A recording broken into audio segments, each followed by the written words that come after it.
Yeah, and we actually, the film got accepted to Sundance, and I had 6 weeks to do all that animation. I did it all myself, built the sets. I had one animator help me with one scene in Charleston, but I did everything myself, and it's a little rough around the edges, and you can feel the flaw in every frame. But for André, it just felt like that was the right medium because you could feel the flaw in every frame, and that handmade, you can feel the human touch in there. The hair's flickering.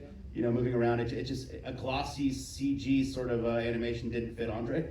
And I had the skill to do stop motion. I will say though that he used to joke that I was gonna die before he did because I was putting so much time into this film and energy. I think I was doing 18-hour days when the animation started for like 6 weeks straight. Why did you choose animation to begin with? Why was this important to include, do you think? Well, I mean, we actually filmed with the oncologists and the oncology nurses and the GI doctors, and we could have made this film, gotten into the science, and it didn't feel right, and I think that animation seemed really cheesy to me, and this became more of a character piece about André. And I guess the animation, we needed it because a lot of André's stories were so insane that you couldn't show a human going through this. So if he's joking about who wants to kill me, or 10 ways to get rid of my body or body disposition, I mean, what do you show? They're really funny gallows humor type jokes, but with the puppet, it becomes, acceptable and humorous in the way André meant it to be. Other questions? Yeah. First, I want to say kudos to this amazing film. I think that what you did here and the storytelling was amazing.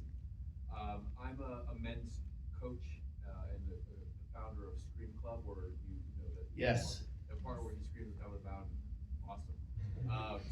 But for me, what I resonated with this film is that I think that not only are you capturing the mortality of life, but also what you're doing is capturing vulnerability in men, particularly, who, one of the reasons why he never got checked to begin with is because that mentality of like, I'm fine, I'll be okay. Do you feel like this film is gonna, for me, I think it will, but do you feel like this film is gonna help when men watch this to seek help faster or to be a little bit more vulnerable? Like, do you feel like it's beyond the message of just like dealing with your own mortality, but what you're doing is touching on men's vulnerability? I do, and it's a great question. It's actually one of the things, because we'd filmed for a year. I cut a teaser, and when A24 came on, the first thing they said was, we love the male vulnerability that André is projecting in this film, and I think that was one of the things that actually that hooked this film into getting financing.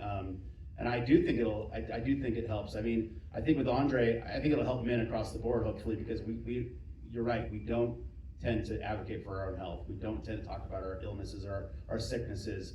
We just go to work and we think, I'm gonna be fine, I'm gonna be fine, I think André teaches us otherwise, and I also think he allows us to open that conversation, or even our wife or our loved one to say, watch this movie and go get your colonoscopy, or if it's not a colonoscopy, go get your blood test once a year, just make sure that everything's going, that your liver's not failing and these kind of things. But yes, I do think that, especially the older generations, I didn't know I even had colon cancer in my family.